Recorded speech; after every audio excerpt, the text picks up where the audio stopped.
Okay, what's going on, everybody? Welcome back. Another video in the Yemey Shmuel series.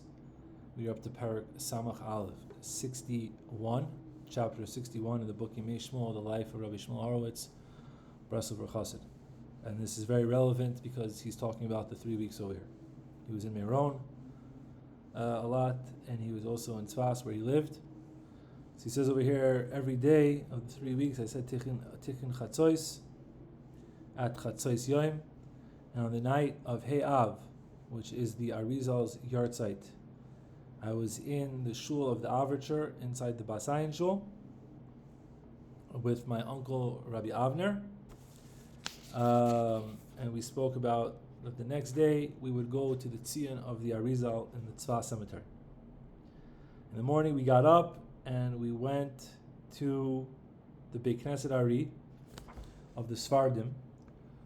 Right, in Tzfat there's a few different Beit Knesset Arizal. There's a few different Arizal shuls. One day I will explain to you all why there are so many. There's 3, but there's one down by the cemetery where the Arizal would daven during the week, and he also had Giloi Eliyahu over there. So they went to this shul, and it says over here that this is where the Arizal would daven and learn. Right? He explains it. He said that because the Beis Knesset of the Ashkenazim, which is further up inside the old city, I was there today on a tour, that is where he would just go to be Mikabel Shabbos in the time when he was alive. Right? So now they were inside this Beis Knesset of the Ari of the Svardim down by the cemetery. We davened Tefillah Shacharis, and this was the minhag of the whole entire city of Tzfat to go there on the day of the Yortzeit. And then we all went to his kever, and we said we'll have to hit him there with bakashus and davening.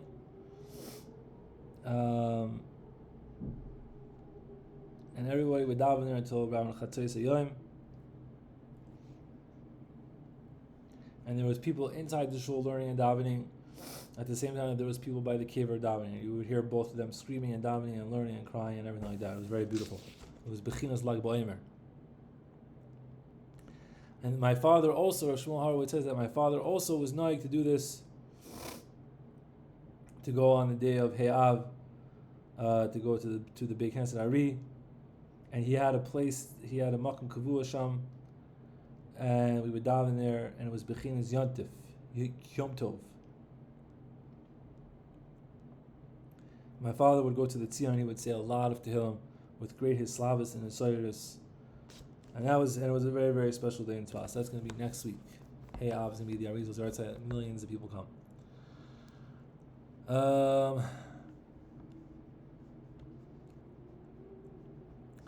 And I continued on with my uncle. After we went to the kever of the Arizal, we also went further on to the cemetery. We went even further than Rav Pinchas ben Yair, who's buried all the way at the bottom of the Tzfat cemetery. And they went further on, and there is a bar amuk, a very, very deep pit. And there is Rav Chutzpis HaMaturgaman from the Asara Haruge Malchus. I've been to this kever as well. It's on the other side of the highway now at the bottom of Tzfas. And he went even further, and there's a very, very big stone, and under it is Yehoyada HaKohen. Right? There's Yehoyada ben Yahu ben Yehoyada, which is buried closer to Tzfas old city on the way to Beria, and then his father Yehoyada HaKohen is buried over there. And I went all these places and I davened there, and it was a very, very special time. Now Rav Shmuel Horowitz keeps on going, and he talks about more, and he says that this whole entire summer I davened in the Basayin shul. This is where my uncle would daven. And I also ate by my uncle a lot, so I would daven. That's where he would daven on Shabbos. That's what I did. And also by Shal Shudus, I was with my uncle in the average shul, in the Basayin shul, and my uncle would say Torah from the sefer Noam Elimelech. And I had great chiyas in this, but I was still missing the Torahs of Rabbi Nachman. Right, and I really wanted to be with Anash, Breslov Chassidim, right? But this is where I had to be right now in Tzfas with my uncle and the average shul, and it was good, right? And that's where I would daven and everything like that. And also a different Breslov Chassid, Rabbi Shlomi Kovler, would also daven there as well. And also my friend Rabbi Yisrael Dov from Tiveria, Rabbi Yisrael Dov Odesser from Tiveria, he would come many times to Tzfat, and he would daven inside the base Knesset of Avrich. And there was a few months where Rabbi Yisrael Dov lived next to me, and he would come to some of the empty houses there in Tzfat, and he would be mispoided there and daven there a lot. And he would say tefillos from the sefer Ashmeiras HaBoiker from Rabbi Ephraim Berab Naftali, another Breslov Chassid. And I saw that sefer for the first time, and I had great hisayros from it. And we were talking about a lot in Avodas Hashem and Hispoidus and all these things. But I had great yearning for Rabbi Alter Ben Zion from Yerushalayim, and I would write to him many letters that he should come to Meron, that if he comes to Meron, we could do Avodas Hashem together, the whole entire days of Elul and Rosh Hashanah and Yom Kippur and Sukkot and everything like that. And he would answer my letters, but sometimes he'd be late, and I had great yisurim from this. And I would wait every single day to see if there was a letter in the mailbox, I guess. And he also, Rabbi Alter Ben Zion, wrote in these letters back that he also really wanted to be in Meron, but there wasn't a lot of people there, so it would be very hard to be there the whole entire day, the whole entire month of Elul. But with Hashem's help, in Chetzi Elul, I guess halfway through the month of Elul, it was a Thursday, I was in Meron, and I was davening a lot, that I really wanted to be there on the Yom HaKadoshim, on Rosh Hashanah, right? On that night, Rabbi Alter Ben Zion and Rabbi Yaakov Zev, who are two people that we are going to see a lot in this book, came to Tzfat to prepare themselves to be in Meron on the holy days. And I heard, and my soul was awakened, and it was very, very beautiful.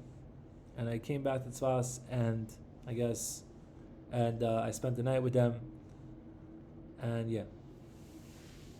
And then after the next day, which was Erev Shabbos Kodesh, we went with the Bacher Peretz, who was the son of my uncle, I guess his cousin. I guess they went to Meron, and they came back to Shabbos to Tzfat. And we ate Shabbos meals together, and we were together the whole entire Shabbos, and we learned a lot of Sifrei Rabbeinu, and we learned the Torah Koras Yeshua, Torah Vav, which is the Kavanas of Elul in Likutei Moharan. And I had great chiyus and esayros to do tshuva out of love. On Sunday, we went to Meron, and also my brother Aaron went with us, and also my uncle came with us halfway. And we went to Meron, and we took ourselves a room upstairs, and we put our stuff there, and all the food that we bought with us, with a little cooking thing that we could cook with. And we ate there, and we were by the Tzion the whole entire day, and we did Avodas Hashem. And we would get up at Chatzos at night, and we would do Avodas Hashem, and learn. And then we would daven early in the morning, Vasikin and Teitin Klali and other tefillos. And we learned the whole entire day one Torah from Likutei Moharan Be'ian. We started Torah Yud Tes Tefillah L'Chabakuk.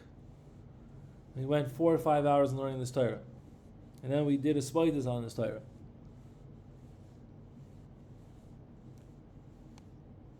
And my brother did all these avodas with us, and it was very, very special. And he says the main thing is that from the day that I got close to Rabbeinu HaKadosh, I had not felt such a slavus like I did now when I was in Meron with Rav Alter Ben Zion and everybody. Right? In these days, in the Tzion HaKadosh of Rav Shimon Bar Yochai, and every single day we would go to the Mayan Megiddo to Toivo, and on the way back, we would talk about Rabbeinu. And every single day towards the evening, we would go walk in the mountains and talk about Rabbeinu and Avodas Hashem. And his mamash sounds like heaven, because it probably was. And we had great love between us. And also after a few days, Rabbi Yisrael Dov came from Tiveria to Meron, and he did Avodas Hashem with us. And yeah. Then the next parak Samach Gimel, we just did Samach Aleph Samach Beis, is going to talk about their journey now, how Rosh Hashanah was and everything like that in Rome. But we are going to stop over here. Thank you very much for watching.